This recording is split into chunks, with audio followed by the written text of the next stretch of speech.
All right. Hi, Dan. Hello, how are you? I'm good, Dan. Just wanna take you back to that moment from the cup final where Peter Drury uttered this iconic words, right? He said, "It's the boy from Blythe," and a Wembley goal for the first time in the Geordie generation. Those were the iconic words that were uttered by Peter Drury during the commentary after you scored the first goal in the cup final. Now, have you had a chance to watch it back? And, how does it make you feel knowing that you've sort of cemented your status as a living legend for Newcastle United, securing a first major domestic trophy after 70 years? Yeah, I think legend. I'm not sure about legend, but I was very, very happy with the goal anyway. Yeah, just very surreal. I think I've watched it back many times. Not much lately, but I think after the final, I had it on repeat for about 3 weeks. So, no, amazing, amazing day. I think it was just one of them things where when the ball came in, I headed it, and I knew it was going in straight away. And I don't think you get many of those moments in your career, so it was just something to sort of savour. Right. It's interesting to see how you've progressed over the years with Eddie Howe deploying you a lot as a left back initially when you first joined. Then you moved to left centre back, of course, this season. And you did speak about the fact that, you had to, you had different dietary requirements for the position now that you wanted to put on weight and things like that. You also do seem to have a knack for scoring goals in set piece situations for Newcastle. Just curious though, what's your favorite position to play if you had a choice? Because you did mention, in your early days playing as well that you were a goalkeeper as well. Yeah, no, I think centre back. I think I've always that's been my position mainly through my career. And even when I was a kid, I used to really sort of get a kick out of trying to stop the best players, and they always tended to be the strikers and the wingers. So stopping them, scoring goals, and keeping clean sheets. I think that was always the bit that I found exciting about football. So yeah, I think centre back's my strongest position, and I think if I had my time again, I'd probably choose it again. Listen, like, I don't mind playing left back. I enjoy going forward a little bit and trying to be a little bit more entertaining. But yeah, my best position is probably centre back.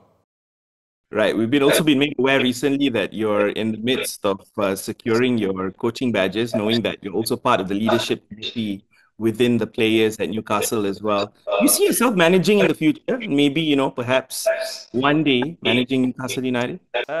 Yeah, listen, it's a possibility. I think it's the thing is with coaching. I think you've got to be so passionate about it to do it. If I look at the amount of time and effort the gaffer and his staff putting on sessions and planning for games, it is really heavy. So I think it's something that you've got to be passionate about to know that you could be competing with those sort of people for jobs. But it's just something that I wanted to do. I want to have that option when I finish playing, that I could go into a job. There's lots of different things. I'm doing a little bit of media work and stuff, so I think I'm just trying to keep all options open at the moment. But I definitely wouldn't write off maybe managing Newcastle one day. Right. So let's just say if you could go back in time, maybe just whisper one piece of advice into the ear of 18-year-old Dan Burn back then, who's playing non-league football, dreaming of playing the Premier League. What would you say, knowing what this season has brought you and, the last 3 years of your life at Newcastle United? Probably just don't give up. I think it was. I've always had a quite resilient attitude when I was a kid and wanted to prove people wrong, and played with a bit of a chip on my shoulder. And I think you do get moments where you can either go under and stop playing, or you want to sort of prove people wrong. So I would just say probably don't give up. And I think I've sort of had that my whole career. Really, I've had some pretty low moments, but I've managed to come out the other side. Right. So this is more of a multiple choice question, right? So, as both a Newcastle fan and a player as well, which goal do you cherish the most? A, header against PSG in the Champions League. B, goal in the final against Liverpool, Carabao Cup Final, of course. Or C, just put it in there because my co-host is an Arsenal fan, knocking Arsenal out of the Carabao Cup semi-final. Which do you think? I'd love to say put an Arsenal outside of the Carabao Cup just for your co-host, but I think just for the occasion, it's got to be the cup final goal. I think just to score a goal at Wembley after it being so long, just to give the crowd something to cheer about, I think that'll sort of live with us forever. Right, you and Anthony Gordon have been recently called up to the England squad as well. That's going to be huge for the club as well as for yourselves. How do you see yourself moving on with England in the next couple of years? And is the World Cup going to be a goal for you specifically? Yeah, I think so. I don't think it was even on my radar probably before I first got called up, but now I'm in and around the squad. I've made the second squad. It really sort of is like lit a fire in us that I can make that World Cup squad. I just need to keep performing well. And listen, I've been around long enough to know that it can change quickly, and I could not be involved. But I just want to continue to make as good of impression as I can when I go at the England camps, and hopefully get as much game time as possible. All right, let's get straight to the action over the weekend. It's going to be Everton at St. James's Park on Sunday. It's going to be a huge occasion. War flags are going to be out. It's going to be nervy for fans, of course, but for you as players, going to games like this, you've done it before on the big occasion. How do you see the match against Everton and the importance of it?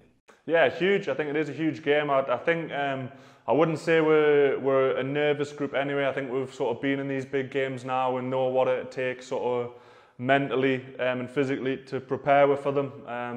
We know it's a huge opportunity for us. I think if you told at the start of the season that we'd have this opportunity going into the last game, we would have been very happy. So listen, Everton are a good team. They've played really well under Moyes, very direct and put you under pressure. So it's going to be no walk in the park by any means, but we are confident going into it. We would have picked the home game for this game if we could. So we're ready to go. Right. So Newcastle United, as a club with huge ambitions, of course, exciting project over the last couple of years since the takeover. Consistently challenging Europe as well for the last 3 years, if you think about it.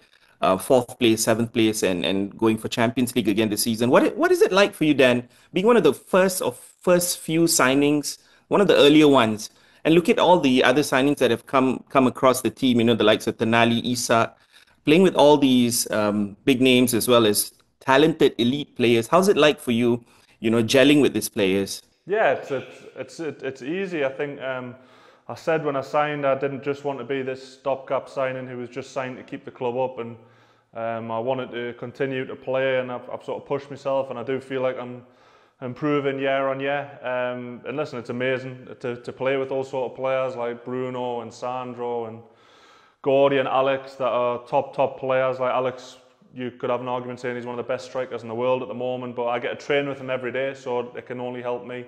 And I think while the manager's been here, the recruitment's been very good, not only from how good the players are, but how good they are in the group. I was saying before how much of a brotherhood the team is, and we all really fight for each other. So it's been amazing. Right. So there's a huge fan base here in Malaysia who are very, very big Newcastle United fans, including myself, of course.